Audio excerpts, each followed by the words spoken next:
Today we're going to be working on Unit 6, Lesson 1, The Struggles of a New Nation. So we've had the Revolutionary War, and we are now starting to form our own nation or a new nation. So anytime you have a country, you have to have a set of laws, you have to have a set of rules just to make things run smoothly. So this lesson is going to be talking about why a constitution was made, what's the purpose of a constitution, what is the purpose of a government, okay? So on this first page of the lesson, what you have to do is you need to interview a parent or an adult about a plan they have, okay? So, for example, what if there is a hurricane? What is your hurricane plan or a tornado plan or a fire plan? So if there's a severe weather system or a natural disaster, what is your adult's plan to keep everybody safe? Okay? So you're going to ask them about that and you're going to fill this section in. Now the next page, making plans. Plans are an important part of life. Plans can be simple, such as what to eat for dinner, or they can be complicated and very important, especially when there are things to be done. Governments have many responsibilities. Do you already know a little about governments? So let's make a list of the different responsibilities of a government. Okay? So what are some things governments are in charge of? All right? Governments are in charge of making rules or laws. They have to protect their people.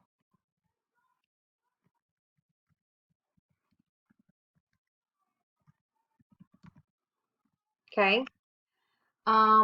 Governments have to help with different things around the country. So they have to help with different services, such as help with maintaining of roads.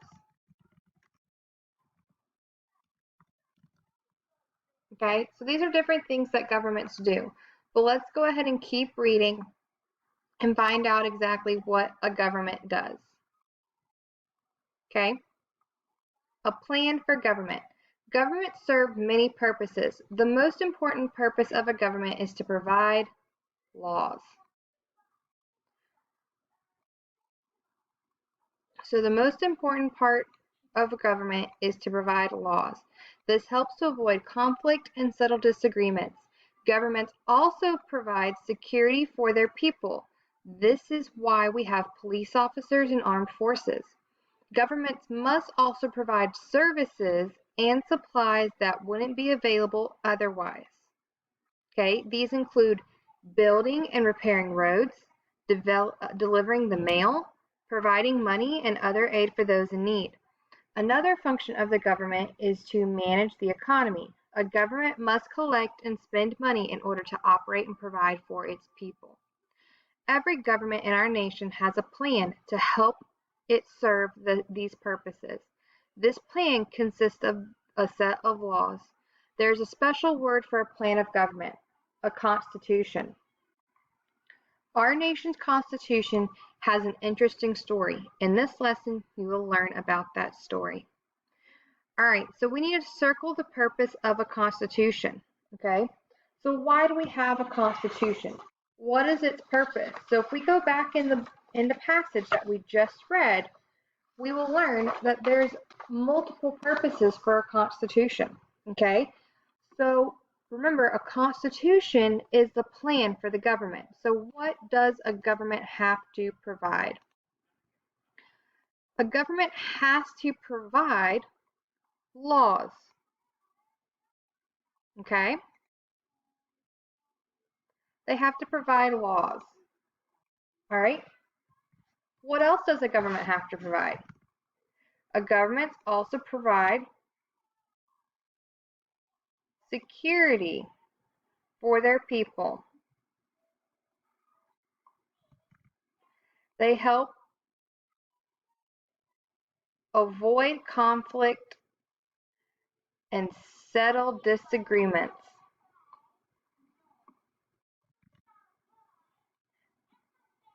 They help provide services and supplies that wouldn't normally be available. And last but not least, they manage the economy.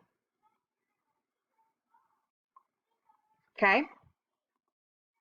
So, governments provide laws, help settle and avoid conflicts, provide security, provide services and supplies, and manage the economy.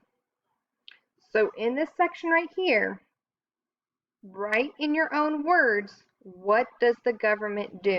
So you're going to summarize this.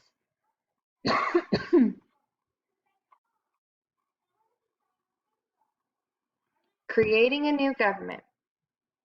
We've learned already about the Declaration of Independence and the Revolutionary War. There's more to the story of forming the United States. To tell it, we have to go back in time a little bit. Think back to the year 1776, the Second Continental Congress. At the same time that the founders were deciding to break away from Great Britain, they were also deciding what to do afterwards. How would they govern the 13 colonies on their own? It would be a challenge. The founders wanted to protect the liberties and freedoms that Americans were fighting for, and the colonies didn't yet think of themselves as a single country. In fact, some colonies had already written their own constitutions. No one wanted another too powerful government telling them what to do, as the Britain's Parliament and King had. Okay, so after we have the Revolutionary War and the Declaration of Independence, now all these colonies are independent of Great Britain, but they're stuck in this phase where they need to know, okay, so we wanted our independence, we have our independence, so what do we do now? How do we set ourselves up for success so that we do not repeat what happened with Great Britain here in the Americas? So at this time, the colonies did not think of themselves as the United States or the United everyone working together. They were still working as individual colonies, individual states, and so each colony was starting to form its own constitution. Okay, because of that, or the reason they did that was because they didn't want one controlling government over everybody, because they feared that it would turn into a Great Britain situation. They feared that they would have another too powerful government telling them all what to do, even though they may not agree with what the government was trying to tell them to do. So the challenge they faced was they wanted to protect their liberties and freedoms, and they had to come up with a plan that would protect their liberties and freedoms and be good for everybody. Okay? So thinking back to what you have learned, what else happened at the Second Continental Congress? So if we go back and think about it, the other thing that happened at the Second Continental Congress was the Declaration of Independence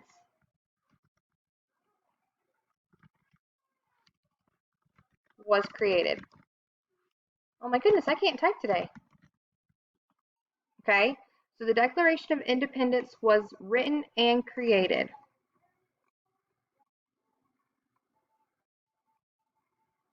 All right. Based off of what we just read, why did the colonists not want a new government to have too much power?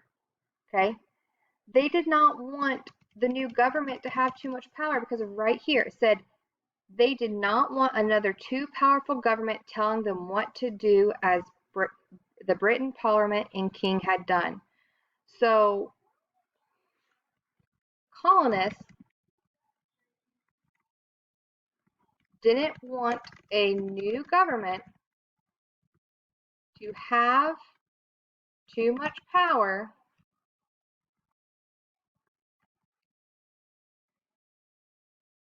they did not want a government telling them what to do.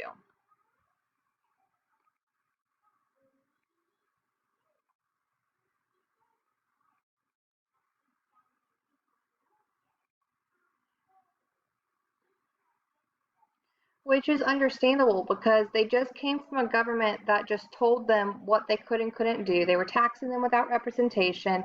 They were being a tyrant, as they called it.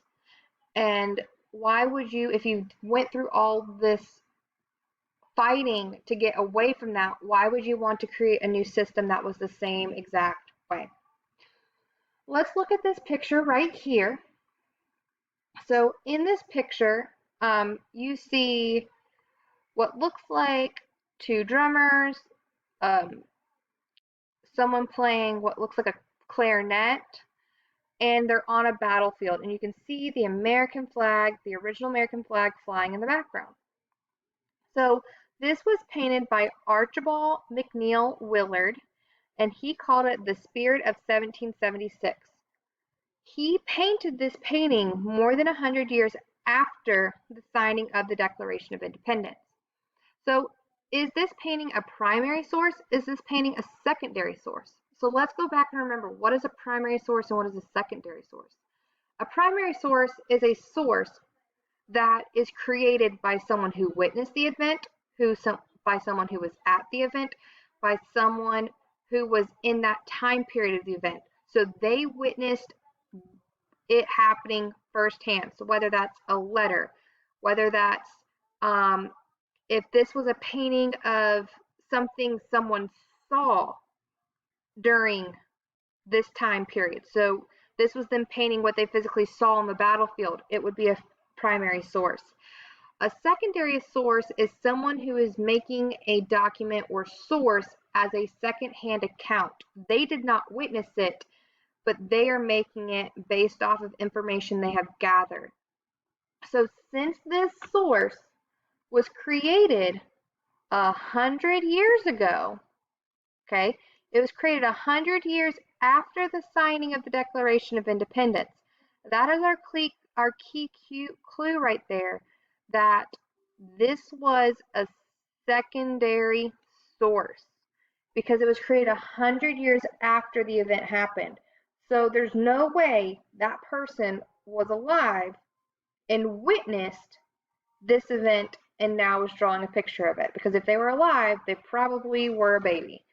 And so we can infer that it is a secondary source.